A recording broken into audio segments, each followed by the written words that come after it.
Selamun aleyküm. 31 Aralık'ta dünyada ve Türkiye'de neler yaşandı? Tarihte bugün hangi gelişmeler oldu? Hep birlikte bakalım.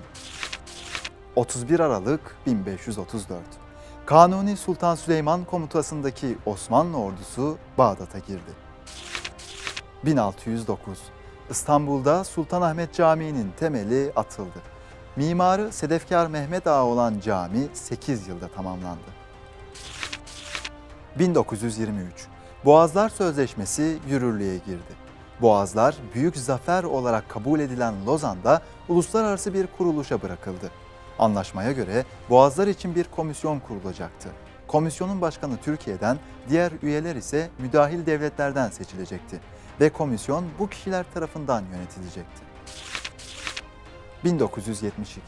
İstanbul Çamlıca'daki antenin devreye girmesiyle televizyon ilk kez saat 11 ila 24 arasında sürekli yayın yaptı. Televizyon teknolojisi büyük bir icat olmasına rağmen Türkiye'de İslam düşmanı güruhlar haberleriyle, dizi ve filmleriyle, hatta reklamlarıyla bu teknolojiyi İslam dinini, inancını ve yaşantısını hedef alarak kullandılar. 1998.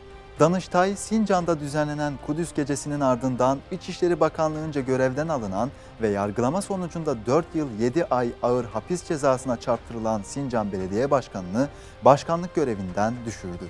Soğuk 28 Şubat sürecinin devam ettiği o günlerde askerler yargıya briefing veriyor, başörtülü öğrenciler ve memurlar işten atılıyor, dini vecibelerini yerine getiren dindar insanlar memurluktan atılıyordu. İmanın ateşten gömlek olduğu o yıllarda iman endişesi olan insanlar o gömleği giyiyorlardı.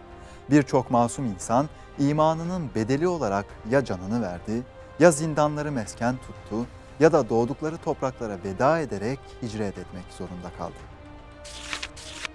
2012. Sivas olaylarıyla Başbağlar katliamı dosyaları birleştirildi. Karar, iki olay arasında bağ olduğu iddiaları üzerine Malatya Cumhuriyet Savcılığınca alındı. Dosyada her iki olayda da PKK'nın parmağı olabileceği üzerinde duruluyordu. Bununla birlikte ihmal iddialarının da araştırıldığı soruşturmada zaman aşımı süresinin bulunmadığı öğrenildi.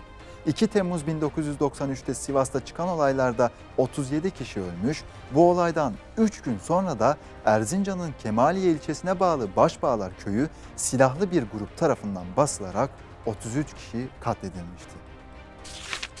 2016. Yılbaşı kutlamalarıyla Müslüman toplumun yozlaştırılmaya çalışıldığına dikkat çeken kanaat önderleri, alimler ve akademisyenler, gayrimüslimleri taklit etmenin İslam'da bir yerinin olmadığını belirterek Müslümanların kendi kimliğine ve değerlerine sahip çıkması gerektiğini vurguladı. Batı'yı taklit etmenin kimliksizlik olduğunu belirten alim ve akademisyenler, Noel bizim değil diye uyardı.